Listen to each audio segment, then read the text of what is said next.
વાત અહીંયા આગળ એ પણ છે, કારણ કે જે રીતે પાર્થિવભાઈ કહી રહ્યા હતા કે પ્રશાંતભાઈ પણ સૌથી વધારે મહત્વની વાત એ છે કે જનતા કોને મત આપે છે, કારણ કે જીત જે છે એ વાવની જનતાની થવાની છે, ભલે 3 વર્ષ માટેની વાત હોય. કારણ કે આમાં પ્રશાંતભાઈ એક વાત એ પણ આવી હતી, ચર્ચા એ પણ થઈ હતી કે જ્યારે લોકસભાની વાત આવી તો આ જ વિસ્તાર છે જ્યાંથી ગેનીબેનને ઓછા મત મળ્યા. એ મુદ્દે પણ કેટલીક ચર્ચા થઈ ને એના પણ કેટલાક ગણિતો વાયરલ થયા હતા સોશિયલ મીડિયા પર, તમે જોયા હશે. બિલકુલ, એટલે લોકસભાનું પરિણામ જ્યારે પણ આવ્યું એટલે વાવના ચાલુ ધારાસભ્ય તરીકે એમને ત્યાંથી મત ચોક્કસ ઓછા મળ્યા છે. તો આ 2 વર્ષમાં એવું તે શું રચાઈ ગયું? કારણ કે જે ગેનીબેન શંકરભાઈ ચૌધરી જેવાને માત આપે, અહીંયા આજ સ્વરૂપજીને 15,000 એટલે આમ કહેવાય આંકડો નાનો પણ બહુ વધારે, એટલે એક આખી હાર જીતની બાજી ફેરવી નાખતા હોય છે. એ ગેનીબેન 2 વર્ષમાં એવા કેવા પાછા પડ્યા વાવમાં પોતાના વિસ્તારમાં કે લોકસભા જીતી શકે પણ એમને નથી. જે કંઈ હું કહું થઈ શકતું હોય છે.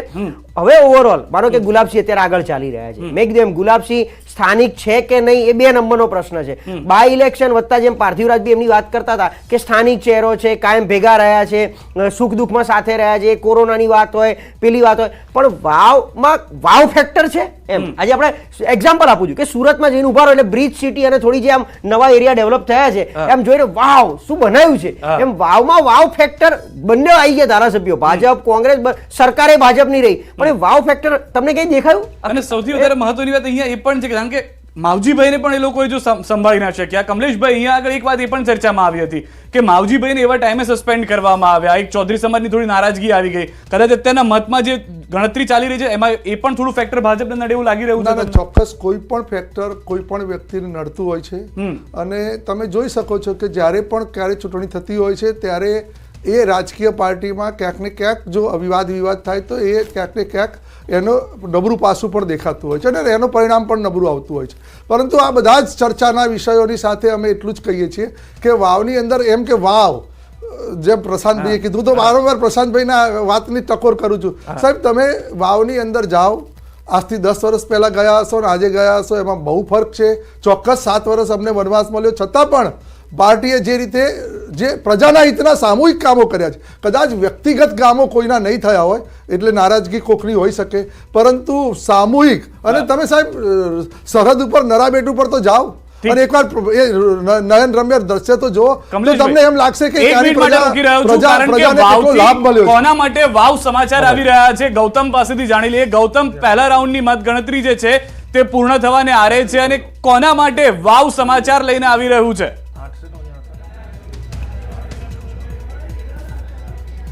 વાવ વિધાનસભા બેઠકની જે પેટા ચૂંટણી યોજાઈ હતી ને તેની મતગણતરીની શરૂઆત થઈ ચૂકી છે. પ્રથમ રાઉન્ડ જે છે તે પૂર્ણ થઈ ચૂકી છે અને પ્રથમ રાઉન્ડના અંતે કોંગ્રેસ જે છે તે આગળ છે. આ તળાવ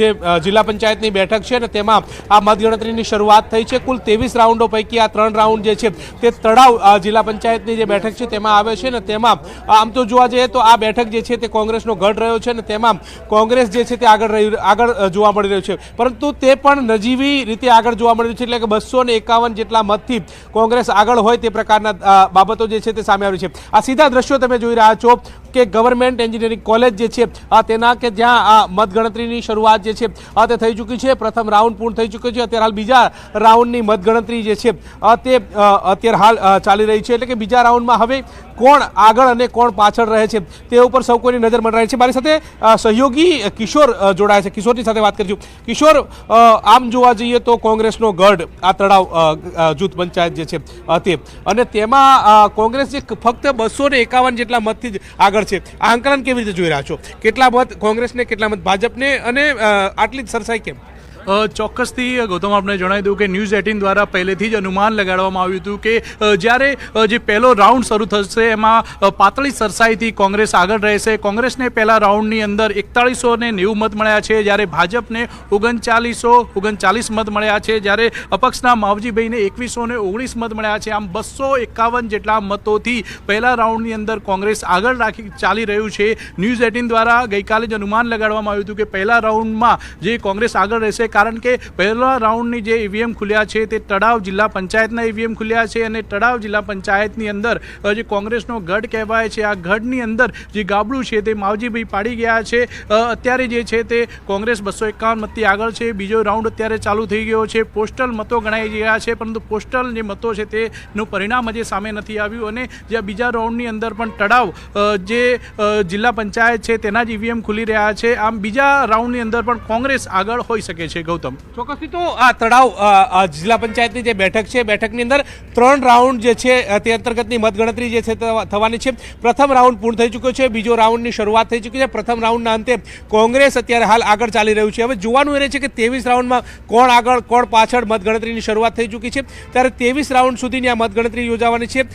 એ જ અંતર્ગત પોસ્ટલ બેલેટની મતગણતરી થઈ ચૂકી છે, પરંતુ છેલ્લે તેની જાહેરાત જે છે તે કરવામાં આવશે તે પ્રકારની વાત સામે આવી છે. 130 જેટલા પોસ્ટલ કુલ મતદાન જે છે તે થયું છે અને તેમાંથી કોને કેટલા મત મળે છે તે પણ જોવાનું રહેશે. જી ગૌતમ, આપ અમારી સાથે જોડાયેલા રહેશો. તો હાલના એવા દ્રશ્યો જે ગૌતમ વાત કરી રહ્યા હતા, મહત્વની વાત એ છે કે જે કોંગ્રેસ પ્રભાવિત વિસ્તારો છે કે જ્યાંથી વધુ મત મળવા જોઈતા હતા, જે સમીકરણ બનવા જોઈતા હતા, મત ગુલાબસિંહ આગળ છે, 251 મતથી આગળ છે. બીજા રાઉન્ડની મત ગણતરી ચાલી રહી છે, જેમાં પણ ગુલાબસિંહ આગળ છે, તેમાં કોઈ બે મત નથી. પરંતુ જે માર્જિન મોટું હોવું જોઈતું હતું તે જોવા નથી મળી રહ્યું. અહીંયા આગળ માવજીભાઈ પણ એક મોટી ભૂમિકામાં હોવાની વાત જે રીતે સંવાદદાતા ગૌતમે કરી છે, કિશોરે કરી છે, સ્પષ્ટ જોવા મળી રહી છે. અનિલભાઈ પણ અમારી સાથે જોડાયા છે રાજકીય વિશ્લેષક તરીકે. અનિલભાઈ, સૌથી વધારે મહત્વની વાત, વાવે એવી ચર્ચા જગાવી કે આખા ગુજરાતમાં ચૂંટણી હોય અને તેનું મુખ્ય કારણ 3 ચહેરા હતા.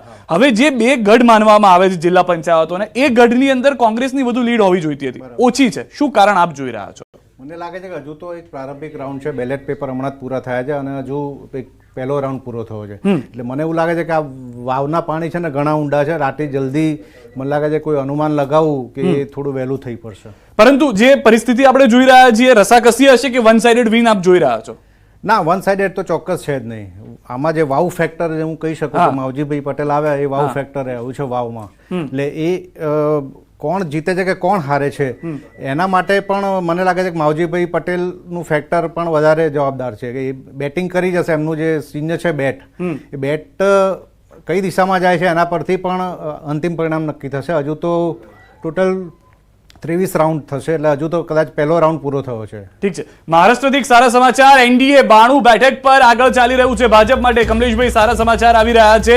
ઇન્ડિયા ગઠબંધન જે છે તે 36 પર આગળ ચાલી રહ્યું છે અને અધર એટલે કે અન્ય જે છે તે 7 પર આગળ ચાલી રહ્યા છે. સૌથી વધારે મહત્વની વાત અહીંયા આગળથી જોવા મળી રહી છે તે પ્રમાણે કે અત્યારે 288 માંથી 135 બેઠકોના જે વલણ છે તે સ્પષ્ટ થઈ રહ્યા છે અને વલણ પ્રમાણે એનડીએ 92 બેઠક પર આગળ, એટલે કે જે શિવસેના, એનસીપી અને ભાજપનું ગઠબંધન હતું તે આગળ ચાલી રહ્યું છે. બીજી તરફ ઝારખંડની પણ વાત કરવી જરૂરી છે, કારણ કે આ વખતે ઝારખંડમાં પણ અનેક બદલાવ જોવા મળ્યા હતા.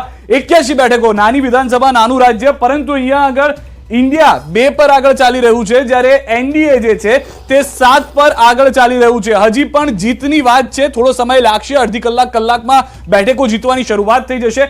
પરંતુ અહીંયા આગળ અનિલભાઈ, ફરી એક વખત આપની પાસે કમલેશભાઈ પાસે જવું તે પહેલા કે મહારાષ્ટ્રની વાત કરીએ, ઝારખંડની પણ વાત કરી લઈએ ટૂંકમાં. જે ગઠબંધનની વાતો થઈ હતી આ વખતે એનડીએ માટે સફળ રહેશે, કારણ કે લોકસભામાં મહારાષ્ટ્રમાં થોડું સેટબેક આવ્યું એનડીએ માટે. વિધાનસભામાં શું જોઈ રહ્યા છો મહારાષ્ટ્રમાં? વિધાનસભામાં બી મને લાગે છે કે હજુ પ્રારંભિક વલણ છે, એટલે એટલી જલ્દી કહેવું મુશ્કેલ. પણ જે રીતે મહાયુતિ આગળ ચાલી રહી છે એ રીતે લાગે છે, પણ છતાં પણ જ્યાં સુધી પૂરા રાઉન્ડ ના થાય ત્યાં સુધી કંઈ કહેવું મુશ્કેલ છે. જેમ કે એક્ઝિટ પોલ જોયા, મહાઆઘાડી મહાયુતિ બંને આમ તો નેક ટુ નેક જઈ રહ્યા હતા.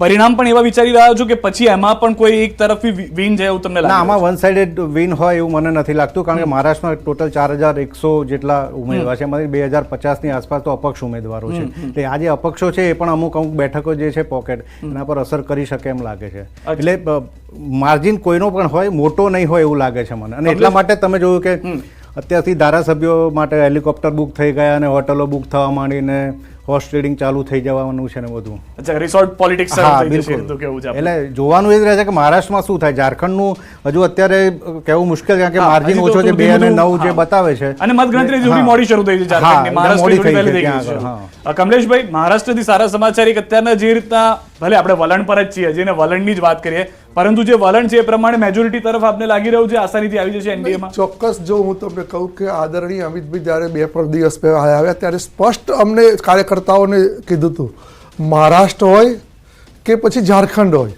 ભારતીય જનતા પાર્ટી સ્પષ્ટ બહુમતીથી ત્યાં આગળ સરકાર બનાવે છે. ચોક્કસ રાજકીય વિશ્લેષકો મૂંઝવણમાં એટલા માટે હોય છે કે ક્યાંક ને ક્યાંક એ લોકો આ વસ્તુને પ્રજાના મતને જે રીતે પ્રતિભાવ આવતો હોય છે એ લોકો માત્ર અને માત્ર અમુક બીજી પણ વાતો જોતા હોય. જ્યારે ન્યૂઝ કઈ રીતે ચાલે છે, કોઈ કયા સમાચાર આવે છે, ઇલેક્ટ્રોનિક્સ મીડિયા શું કહે છે, બીજા લોકો શું કહે છે, એવું પણ જોતા હોય છે. ભારતીય જનતા પાર્ટીનો કાર્યકર્તાઓ પ્રજાની વચ્ચે રહીને, મતદારોની વચ્ચે રહીને કામ કરતો હોય છે. એટલે એમને વિશ્વાસ હોય છે કે જ્યારે પણ ચૂંટણીનું પરિણામ આવે છે એ એના આશીર્વાદ પ્રજાના ભારતીય જનતા પાર્ટીને મળતા હોય છે. ચોક્કસ મેં અગાઉ પણ કીધું કે જ્યારે પહેલો રાઉન્ડ શરૂ થયો વાવની અંદર અને ક્યાંક પહેલો એવું કહેવામાં આવ્યું કે ભારતીય જનતા પાર્ટી આગળ છે, ત્યારે આપણા કોંગ્રેસના મિત્ર જે બેઠા હતા એમણે એમ કીધું આ તો કે ભાઈ બેલેટથી અત્યારે થાય છે, બેલેટમાં આમ હશે. એટલે એ વખત હવે બેલેટ કરવા માંડ્યા. હવે ધારો કે મહારાષ્ટ્રની વાત આવે ત્યારે હવે પછી એમ કરવા હશે તો આ તો ઈવીએમ. એટલે આ જે બની બેઠેલી સ્ક્રિપ્ટ છે એ દરેક જગ્યાએ ક્યાંક જુદી રહેવાની છે એમની. ભારતીય જનતા પાર્ટી માટે એવું ક્યારેય નથી. ચોક્કસ પ્રજા આશીર્વાદ આપે તો અમારી જીત છે, પ્રજા આશીર્વાદ ન આપે તો પણ પ્રજાની જીત છે એમ સમજીને પ્રજાના હિતના કામો અમે કરીએ છીએ, કરતા રહીશું. ચિંતન શિબિરો બીજા જ દિવસથી કરી છે, હજુ પણ કરીશું, ગુજરાત માટે પણ કરીશું અને આ રાષ્ટ્રને 2047ની અંદર વિશ્વમાં મહાગુરુ બનાવવા માટે પણ અમે ચિંતન શિબિરો. ઠીક છે, પહેલા રાઉન્ડમાં ભાજપ વાવમાં આગળ હતું, પરંતુ ધીમે ધીમે પાછળ થઈ ગયું. રાઉન્ડની ગણતરી પૂર્ણ થતા વાવની અંદર અત્યારના કોંગ્રેસ આગળ ચાલી રહ્યું છે. અનિલભાઈ, અહીંયા આગળ મહારાષ્ટ્રને લઈને પણ આપણે વાત કરી રહ્યા હતા. એક મહત્વની વાત એ પણ છે, જે રીતે રાજગોર સાહેબે કીધું કે ઈવીએમ હોય કે બેલેટ હોય, આ વખતે નિશાનની અંદર લોકો કન્ફ્યુઝ ના થઈ જાય એ મહત્વનું છે. કારણ કે શિવસેના બે તરફથી લડી રહી છે, એનસીપી બે તરફથી લડી રહી છે અને ભાજપ અને કોંગ્રેસ. ચાલો, એ તો ઠીક છે. તો એ માટે પણ લોકોએ મતદાનમાં કન્ફ્યુઝન ના થયું એ મહત્વની વાત હશે. ચોક્કસ. એ જે છે એનસીપી વાળો કેસ તો તમને ખ્યાલ છે કે સુપ્રીમ કોર્ટ સુધી ગયો છે. જે ઘડીનું ચિહ્ન છે એનસીપી શરદચંદ્ર પવારનું, એટલે એ પણ એક હજુ શું છે કે આપણે ત્યાં નાના સ્તરે, ગામડાના સ્તરે કે લોકો હોય તો એ લોકો કન્ફ્યુઝન એમાં થતા હોય. જેમ કે કોઈ ચોક્કસ પક્ષનું નિશાન હોય એ વર્ષોથી આપતા હોય. તો આ એક કેસમાં જે છે એ સુપ્રીમ કોર્ટ સુધી કેસ ગયો છે અને હજુ સુધી કેસ છે સુપ્રીમ કોર્ટમાં અને હજુ એનસીપી શરદચંદ્ર પવારને ઘડીનું ચિહ્ન નથી મળ્યું. એટલે એ જોતા એવું લાગે છે કે એ થોડુંક એક અસર કરી શકે. અને એમાં કેવું છે કે દરેક પક્ષની અંદર પણ એક હુંસાતુસી હોય. જેમ કે મહાયુતિ હોય તો એમાં પણ એક એ હોય કે ભારતીય જનતા પાર્ટી લાગે કે આપણા ઉમેદવાર આવે તો આપણે દેવેન્દ્ર ફડણવીસને આગળ કરી શકીએ. શિવસેનામાં એ રીતે હોય અને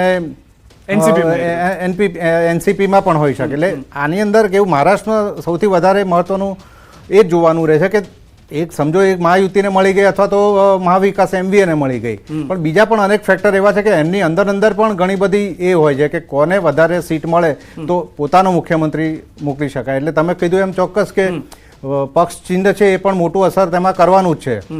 વાવથી મહત્વના સમાચાર મળી રહ્યા છે. જે રીતે ન્યૂઝ 18 ગુજરાતીનું વિશ્લેષણ હતું તે પ્રમાણેનું જ હાલમાં જોવા મળી રહ્યું છે વલણ. કારણ કે પહેલું જે આખું રાઉન્ડ પૂર્ણ થયો છે, પહેલા રાઉન્ડની અંદર વિચારીને ચાલતા હતા. કારણ કે જે રીતે મતગણતરીની ત્યાં આગળ સિસ્ટમ છે, કોંગ્રેસ ત્યાં આગળ પ્રભુત્વમાં છે, વિસ્તારની અંદર કોંગ્રેસ આગળ રહેશે તે માની રહ્યા હતા અને તે પ્રમાણે જે વિશ્લેષણ ન્યૂઝ 18 ગુજરાતીએ મૂક્યું હતું ને તે પ્રમાણેનું વલણ પણ જોવા મળી રહ્યું છે.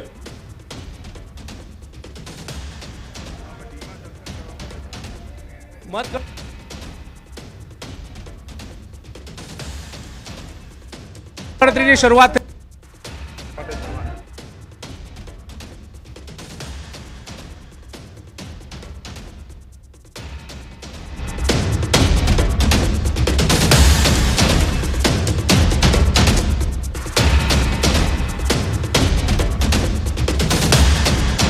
મતગણતરીની શરૂઆત થઈ ચૂકી છે. કોંગ્રેસના ઉમેદવાર ગુલાબસિંહ રાજપૂત આપણી સાથે, તેમની સાથે વાત કરીશું. શરૂઆત થઈ ચૂકી છે, પ્રથમ રાઉન્ડ પૂર્ણ થઈ ચૂકી છે. 251 મતથી આપ આગળ છો, શું કહેશો?